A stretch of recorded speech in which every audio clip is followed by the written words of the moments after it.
السلام عليكم ورحمة الله. الحمد لله رب العالمين والصلاة والسلام على أشرف المرسلين وعلى آله وصحبه وسلم.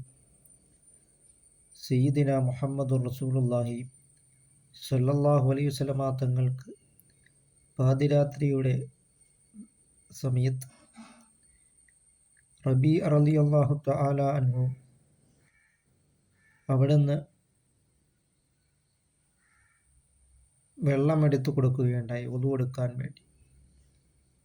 ആ സമയത്ത് റബീ റളിയല്ലാഹു അൻഹുവിനോട് സയ്യിദുനാ റസൂൽ കരീം സല്ലല്ലാഹു അലൈഹി വസല്ലമ തങ്ങൾ ചോദിക്കുകയുണ്ടായി, സൽ യാ റബീഅ, ഇഷ്ടമുള്ളത് ചോദിക്കുക യാ റബീഅ. അപ്പോൾ റബീ റളിയല്ലാഹു തആല അൻഹു സ്വത്തുവകകളോ ദുനിയവിയായിട്ടുള്ള കാര്യങ്ങളോ അല്ലായിരുന്നു ചോദിച്ചത്. അസ്അലുക മുറാഫഖതക ഫിൽ ജന്ന,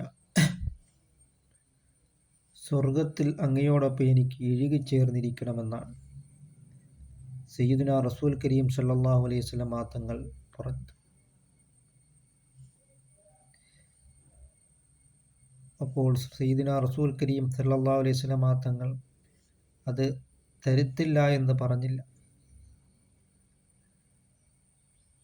ബി കസീറത്തി സുജൂദ്, സുജൂദിനെ നീ അധികരിപ്പിക്കൽ കൊണ്ട് അത് തരുമെന്നാണ് റസൂൽ കരീം സല്ലല്ലാഹു അലൈഹി വസല്ലമ തങ്ങൾ പറഞ്ഞത്. അങ്ങനെ നാമും മഹബ്ബത്തു റസൂലില്ലാഹി സ്വല്ലല്ലാഹു അലൈഹി വസല്ലം, പുണ്യ നബി സല്ലല്ലാഹു അലൈഹി വസല്ലമ തങ്ങളെ നാം കൂടുതൽ പ്രിയം വെക്കുകയും സ്നേഹിക്കുകയും ചെയ്യുക. അങ്ങനെ നാം അള്ളാഹുവിലേക്ക് നാം മടങ്ങുകയും തഖ്വല്ലില്ലാഹി മദാറു കുല്ലി സആദത്തി, അള്ളാഹുവിനെ സൂക്ഷിച്ചു ജീവിക്കുക എന്നുള്ളത് എല്ലാ വിജയത്തിൻ്റെയും അടിസ്ഥാനമാണ് എന്നാണ് മഹാനായ സൈനുദ്ദീൻ മഖ്ദൂം റളിയല്ലാഹു തആല അൻഹു അദ്കിയ എന്ന് പറയുന്നതായ ഗ്രന്ഥത്തിൽ പറഞ്ഞിട്ടുള്ളത്.